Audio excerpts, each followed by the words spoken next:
Okay, at the top of the first box, please write the word features. You spend a lot of time talking about features. At the second box, on the top of the second box, write the word values. You should spend more time talking values than you do features. Because when you talk features alone, you now have to get into a price war. Because features determine price. Solving problems determines value. You may want to write this down. I learned this from Zig. This is very good. Never quote price until you've established value. Never quote price until you've established value. Because if you quote price, and I don't know if it's why it's worth what, it's too expensive no matter what you're selling me. Some people in the retail, car business, you can't do that. The prices are stuck on the car. I understand that. But I will pay a little bit more for value than I will for features. Out to the side of features, write the word tell, T-E-L-L. Features tell. Second box, out to the side of values, write the word sell, S-E-L-L. Features tell, values sell. Folks, this is not manipulative. This is not stimulus response selling. This is focusing clearly on that customer, finding out where the pain is and saying, well, what's causing it? How long has it been going on? What have you done to correct it? If you could correct it, what's the benefits? Oh, so if you could correct it, you see some value, then I'd like to introduce this to you. I don't mention this. I back up what I mentioned from here with this. I don't want to lead with product. I want to lead with need. If I can do that, I'm going to separate myself. Folks, if you're selling insurance to me 25 years ago, I didn't care about retirement. I wanted to put my kids in the college of their choice. That's what I was doing with my money. If you knew that, come sell to me. But if you're talking about something that I don't want, I want to give my kids a good start. When they get out and they fly, then I want to give them a good. That was our goal. If you knew that, come talk. If not, I don't want to talk to you. When I'm buying a car, do not open the hood. I'm going to get scared. Do I need to open it? You have to open it before you start it? A screwdriver has too many moving parts for me. I'm not that kind of guy. Don't show me that. That is not a need on my radar screen. Understand what the customer buys from the customer's point of view. Turn to your neighbor. Let's have a quick discussion. What does this flip chart or that page, how does that page or this flip chart resonate with you? You buy it, you don't buy it, you catch yourself in one of those boxes too often. Let's just have that discussion. Ready? A 3-minute discussion. Ready, get set, grow.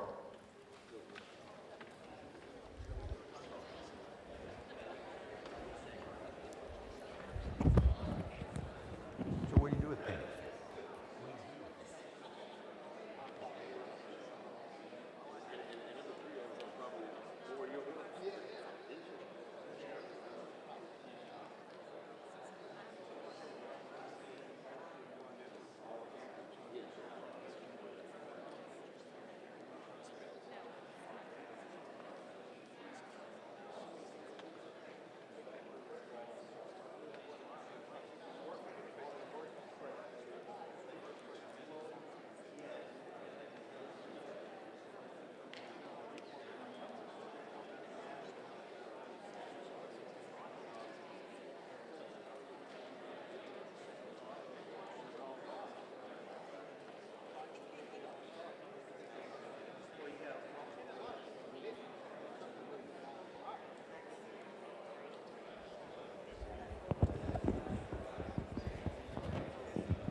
Thirty-second wrap up. 30 seconds to wrap that discussion up.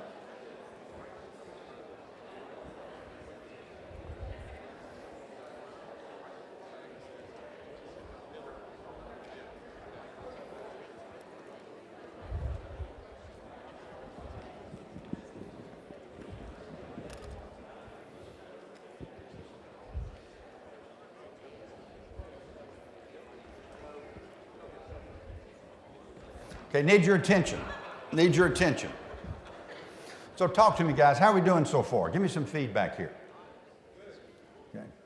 Guys, here's what I'm trying to... I'm sorry to say, guys, I went out to San Francisco for a couple of years, and because I'm from the South and they made fun of me, I lost the use of the word y'all. They made fun of me so much that I stopped saying y'all. Y'all is that's not as good as jeet. That's a great Southern word, jeet. Have you eaten? No, jeet. You? No, you. At lunch, we'll say jeet. No, jeet. We go to lunch. So I say, guys, and it's collective. It's not sexist. I apologize for that. But y'all, give me some feedback. Is this helping you understand when you get caught up in trying to battle your competitor on features? So give me, what does that mean to you? Somebody verbalize that for me.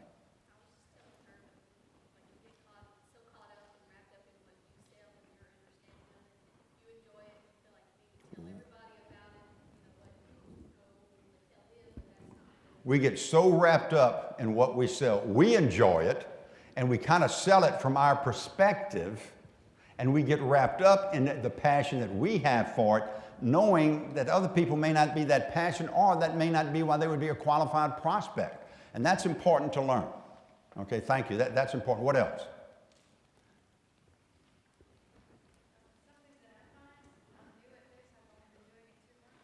And your name, please? Yolande, with an L. And what do you do legally? Benefits, good, okay. So when I approach the situation I'm thinking about, I don't know what I'm going to encounter when I get there, and I don't know what I'm going to get when I get there. There's the unknown, but sometimes it flows naturally. It's better to flow naturally from their standpoint than from my standpoint. If I have a process, I can adjust to the process. If I have a personality, how do I adjust my personality? I don't know how to adjust my personality. But if I have a process and I feel that I'm ahead of myself in the process, I can go back and catch up with myself. If my customer's ahead of me and I want to move him or her back, I've got to give them a reason to move back. Or maybe they're at the right place, I need to speed up to catch them. But a process allows you to do that. The term we use is sell by design, not by chance. If you sell by design, every time you meet with a customer, every time you pick up the phone, there's a purpose behind calling that person, interacting with that person. If somebody comes into your store, they're there for a reason. They're not looking for the bathroom. There's a reason they came. If they pick up the phone and call you, there's a reason for it. It may not be your reason. It may be their reason. I'm a big believer in that.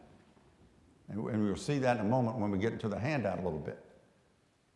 The reason I spend time on this is that this is where the sale is missed. If I'm offering you a glass of water and you don't know you're thirsty, I'm not going to make a sale. If I offer you a glass of water and you drink diet, I'm not going to make a sale. Wayne. It's contrary to human nature, because human nature is you are saying it from your perspective, and you've got to fight what is human nature when you have a sales conversation, to put yourself in the other person's perspective. Human nature, we have a tendency to be self-serving. When I meet you for the first time, the reason I don't catch your name is why. Hi, Bryan Flanagan. Your name is B-R-Y Flanagan, F-L. You're talking, Mark, and I'm F-L-A-N-A-G. And that's human nature. That's why there's not a person who has a good memory for names. That's why most of us don't raise our hands, because it's all about us. And it's counterintuitive. It's very counterintuitive. Yes, sir. Remember this one. Ralph Watts. Remember that. How many have a good memory for names? Raise your hand, please. All right, watch this. How many have a good memory? Okay, watch this. How many have a memory? Okay, follow me on. This is good. Now, this is almost good. What do you think of when I say Aspen, Colorado? Skiing, mountains, snow, John Denver. I don't know. What do you think of when I say April 15th? IRS taxes. So you have a memory. You just haven't taken that memory and connected it with names. So if I meet Buster Baines, it's a B. He's busting a vein.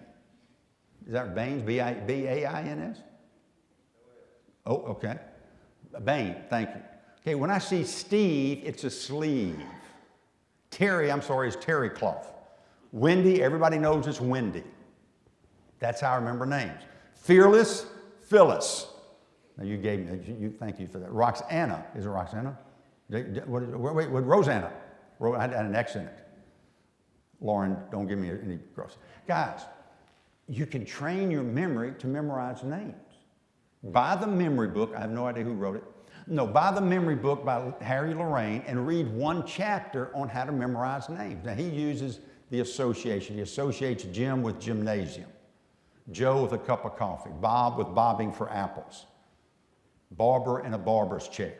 You go online, name memory, and look at 25 or 30, they give you that. Folks, you have a good memory, you just haven't trained it. It's much like you have good sales technique, you haven't developed them. This, I'm hoping, is going to give you some information on how important not skipping a step is. Because if I lead with this, I've got to justify it with price. If I lead with this, I don't have to defend my price. If I sell value, I don't have to defend my price as often. I'll give you that. Because I will pay for value. How many of you ever bought a cup of coffee at Starbucks? Anybody ever gone to Starbucks and buy a cup of coffee? Okay, and I'm not a coffee drinker. How I got out of Louisiana not drinking, I have no idea. Those of you who raised your hands that have been to Starbucks, you have waived the right to complain about price. Do not tell me you can buy a less expensive cup. The only place you can buy coffee is Starbucks. Whatever value Starbucks has for you, and they've drawn you into this, whatever value that Starbucks has used to draw, you got to find that value to draw people into you. It ain't price. Don't tell me your price then. How many get your hair cut at a barber's college? Well, you don't, but I understand. I've had my hair cut at a barber's college. And the good news is they have the latest techniques, and the trainer walks behind the students with a little rag, and they dip the blood out when they cut your ear. You can get your hair cut less expensively at a barber school, but you don't go there because of this trust factor that you have with your stylist or your barber. What is in your product that attracts people to your product? What's in your product that gives value to that person? If you can articulate that, you're going to separate yourself from the competition.